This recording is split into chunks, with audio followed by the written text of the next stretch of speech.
All right, good afternoon, guys. Today, I got a treat for you, or at least a treat for me. Welcome to another episode of Boys and Our Toys with me, Pedro. Today, we're going to go over a product review that I have been looking forward to. From Horsemen Designs, we have the recently released Figura Obscura of Frankenstein's creature. I'm super excited. Stay tuned. Like and subscribe, and we're going to get into this. All right, guys, like I said already, we're going to be reviewing this Horsemen Designs Frankenstein's creature from their Figura Obscura line. This is everything that comes in the box with the figure, and I got to tell you, I mean, I don't think they could have put more things in this box if they wanted to. So first you have the figure, and we're going to go over that figure pretty detailed in a few minutes. That's the figure there. You get this, hold on, let me get him standing here. You get this articulated table, which, being honest, I really wanted one of these tables for my Universal Monster display already. You know, I wasn't able to get that NECA set. But geez, this table is really nice looking. I mean, check it out. It's got it swivels back and forth. These straps are, I believe they're rubber, but they feel so much like leather straps. They fit securely. It's got all this detail, all this weathering down on the bottom. If you take a look at it, really well done. Love it to death. Look at that mechanism underneath. I mean, steampunk to the gills, right? That's nice. Came with this table that has a lot of the same aesthetic as the slab table, right? This is kind of like an examiner's tool table, kind of like what you would put operating tools on, right? So if you're thinking like a mortuary, this would be where those you know, icky, creepy tools would be held while they were working on our buddy Frank here, right? So you have that table. Comes with this device, which I'm not completely sure what it is. It looks to me to be some kind of like slide projector, but again, I have no context of what it is. Hopefully that's what it is, and it's not like, you know, a device to process a corpse or something. I have no idea. Maybe if you know, you can drop it in the comments and let me know what it is. Give me a little more context. The wheel doesn't articulate, but man, it looks like it would, right? We'll put that back up there. We get this little thing that looks to me to be like a wrap dispenser, you know, almost like a paper towel dispenser, but maybe with gauze wraps or something like that, you know, maybe akin to this piece that you could put on the Frankenstein monster's body. You know, if you are coming in with a diorama, you know, with him on the table to cover up his midsection, maybe they kind of go together. Could be wrong. Again, if I'm wrong, drop it in the comments and let me know what it is. But that's what it looks like to me. It looks like a paper towel dispenser for maybe some gauze wraps or something. We got 3 of these items that I believe to be oil lamps, or the you know, the bases for oil lamps. It does look like there would be some kind of a flame that comes up through here, and there's 3 of them. They might be significant to the story. I have never read Mary Shelley's Frankenstein, but from reading the booklet that comes in the box with the figure, this is very stylized to that original Frankenstein's monster story from Mary Shelley. So I imagine if you read that book, you'll be able to tell me what these containers are. You have these three journal type books, right? You have this one, has this little brass kind of plate on the front that you can imagine like Dr. Frankenstein's name would be engraved in there, right? Pretty detailed. We have this one that looks more kind of like a diary, right? It's got the little leather latch on it. All of this again is weathered and detailed. Just plastic pieces, you know, they don't open or anything, but man, they are so nice looking, right? And we have this last one that kind of has this symbol on the front that may have some kind of, you know, mystic meaning or paranormal meaning, right?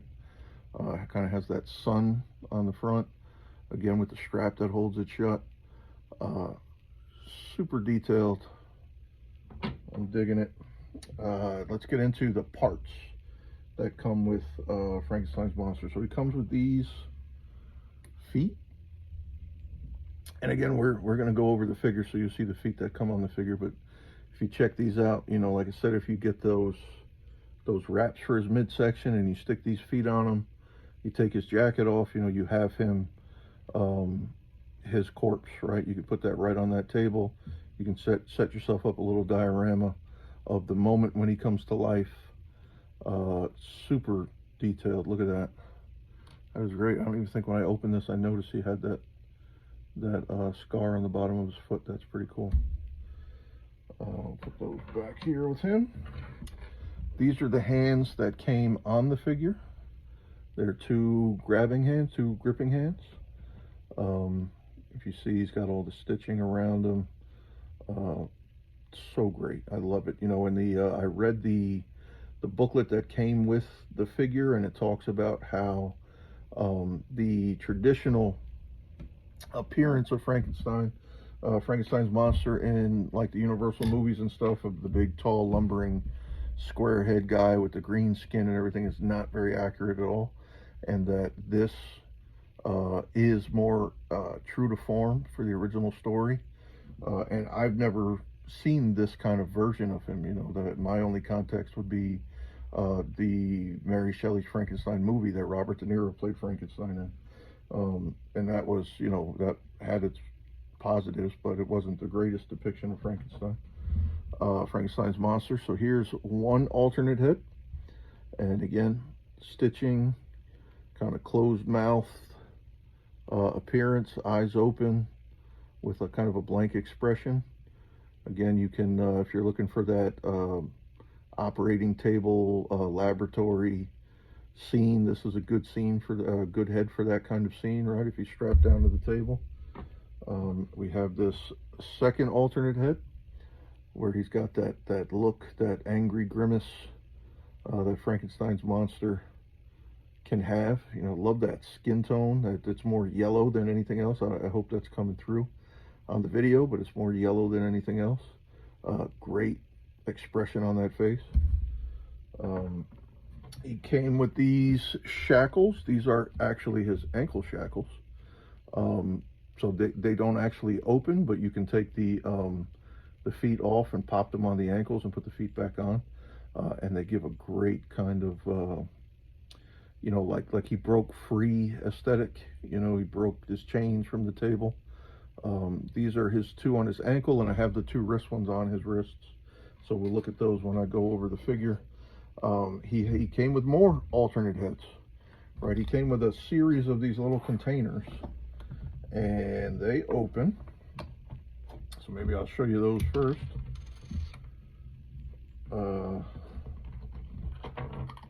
We have these containers. You have this kind of really tall, almost square top one, you know, like a flat top one. You look at the base, hopefully it's coming through on the footage. It's kind of got a wood grain to the base. Um, nice base, and the tops are pretty secure on them. You know, they're not gonna fall off. Any parts aren't gonna fall out. You have this kind of traditional round one that you might see even today, right? You might see somebody might have one of these to display something. Again, wood grain on the base. This one's slightly larger around than this one. And then you have this little tiny one that again opens with the wood grain base. Super cool little accessories for the laboratory. And in those, I chose to put this alternate head, which is kind of more zombified and sunken in, right? Maybe this was one of the corpses that Dr. Frankenstein dug up for parts, right? Look at that expression. That is insane. And that can fit right on the ball socket on the figure. And then we have this skull, which I don't know about you, but nobody does articulated skull figures quite like Four Horsemen. And this again also has the socket there, so it'll fit right on the ball joint on the neck if you wanted to do that. And I imagine it would fit on, you know, like all the other Mythic Legions and Cosmic Legions figures. Their parts are generally interchangeable, so I imagine we're going to get a lot of use out of this skull. All right, great piece. And we have this kind of almost skeletonized, or it might be skeletonized hand. I thought that was a great display piece for the small container, right? And it has the peg to slot into the arm of the figure, so if you wanted to stick that on the figure, you can. But let's talk about the figure. The figure is the focal point, of course, but I mean, man, this is a great figure entry for their Figura Obscura collection. He kind of has this like Johnny Rotten Misfits kind of hairdo, but apparently in the Mary Shelley Frankenstein book, this is accurate to the description that she wrote. The long black hair, the yellow skin, the monstrous appearance.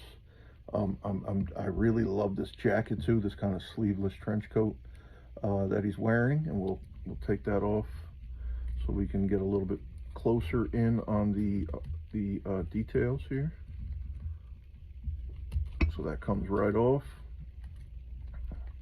and it is a rubber jacket, but it does have that patchwork and those stitchings, kind of like just like him himself, right? Just put together from some tattered parts that were found. It's a great piece. Look at that collar. Awesome jacket. And we'll look at the figure himself. He has that Y incision, right, that you would imagine from like an autopsy or a medical examination. He's got all these stitchings around his body to really highlight that he's put together from different parts. He has soft good pants. I know a lot of folks are fans of soft good accessories. I can't say that I have too many figures with soft good accessories, but the Four Horsemen, they usually, when they give you one with one of their figures, it's spot on. I mean, they're not too baggy. They're fit really well. They have kind of the tatters and the wear on them. I'm a fan. This rope is attached to the pants and it ties in the front. I just do a simple little slip knot there to keep them on. And there's a little bit of Velcro on the groin piece to keep it secured. If you look at these feet, these are kind of more of the traditional like Frankenstein monster platform shoes, but they're subtle. You know, it's not overdone. It's not Herman Munster, but it's still chunky, and you can imagine those steps on like a wooden floor, just clanking towards you and terrifying you. I'm not going to take the pants off, but I'll pull up the pant leg so you can see those details from the torso and the neck and the face with the stitching and everything. They run all the way down. They run all the way down to his ankles, and then, you know, like I said earlier, you could match up you can get the feet on there and they run into the feet as well, right? Really a 360 detailed job. Like there's no angle you can look at this figure and not see something cool, not see something new. Like I said, I put those wrist shackles on him. To me, that was kind of like even if he's got this jacket on and he's escaped the laboratory and he's out on the run, maybe he wouldn't think to take these shackles off his wrists, you know. Best way I could think to display him right now. I just got him, just opened him up last night. Super excited to do this video. But that's the figure. I mean, that's him. He has the traditional four horsemen articulation, and all his joints are buttery. I didn't have to warm him up at all. I mean, I popped his torso off without a problem to try these pieces out. I'll add some of those pictures to the end of the video so you can see some of that. Head on and off without a problem, hands in and out without a problem, feet on and off without a problem. Super great articulation and display ability. I mean, this is just a masterwork here, this figure. I mean, I'm 44. I grew up in the 80s, and you know, have kind of been around for all of the new articulation as it's come out. You know, my first figures were the 5-point Kenner figures, and to have grown through all of these kind of innovations in action figures, to be holding something this detailed at a 6-inch scale or 7-inch scale is crazy. I mean, these figures are so detailed. Such a fan of the Four Horsemen figures, such a fan of this line, the Figura Obscura line. Cannot say enough for it. So we'll put him down and let's look at kind of this box, right? Four Horsemen are known for their box art, their displays. You'll see in the back is a kind of condensed, shortened version of the Frankenstein story that you'll get. I'll pull that booklet out and show you that too, but it's got all this great like medical journal art.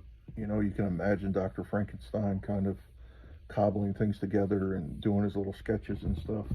You got the Four Horsemen label on the one side. Got this great artwork of the figure on the front. You have the Figura Obscura line on the side. The sides of this are attached via magnets, so you can pop both the sides out, and the whole front comes off, right? You have this whole front, and when you turn it around, it is a diorama piece background. So you have this kind of mansion room kind of laboratory scene. Pretty awesome. And then the box itself, you look, he's not in the box, but this it would be a great display if you're a in-box collector.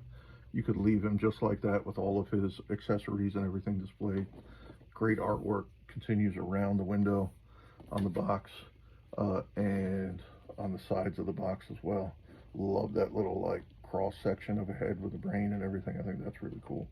But then again, you can just pop the top right back on and the magnets catch, and boom, you got a figure, right? All right, here's that booklet that came with the figure. You see, just has the same kind of artwork from the front of the box. The Figura Obscura kind of emblems and stuff on the back.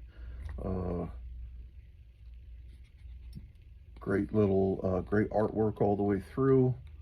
There's no real blank pages or empty spots that aren't taken advantage of by this crazy great art that's on everything. And this book essentially has passages from the Mary Shelley's Frankenstein book, and some of these passages are just amazing. And when you read the passages that describe Frankenstein's monster from the book, not having ever read the book, it's amazing to me that I never knew the description of Frankenstein's monster was so different than what I've been watching on TV, you know, since I was a little kid, from the old Universal Monster movies all the way up through, you know, the Monster Squad in the 80s and, you know, the Munsters, you know, all of those kind of movies and shows that had a depiction of Frankenstein. I've never heard him described the way he's described in these excerpts or the way he looks in this figure, and I think it's amazing. And you know, being in my 40s, I think it's great to learn new things. So maybe I will pick up this book and read it and take a look at other parts that I didn't know about. All right. So I haven't figured out how we're going to display them yet in our room, but I can't wait. I mean, this is really a great character. I feel almost like I want to get him into my Universal Monsters display, but I feel like he's going to make all the other figures look terrible by comparison. So, you know, maybe he'll have his own little cube. Maybe he'll be with the other Figura Obscura figures. I don't know. We'll figure it out. But when I do figure it out, if I make a diorama, you can bet that I will have an assembly video for that diorama here. And that's it. If there's anything else, you know, ask me questions in the comment section. Feel free to like and subscribe. This is a small channel. We're really just starting, so all the help we could get would be great. Come back for our next video. Go back and watch the older videos and give us some love. All right, so here he is, Frankenstein's monster from the Four Horsemen Figura Obscura.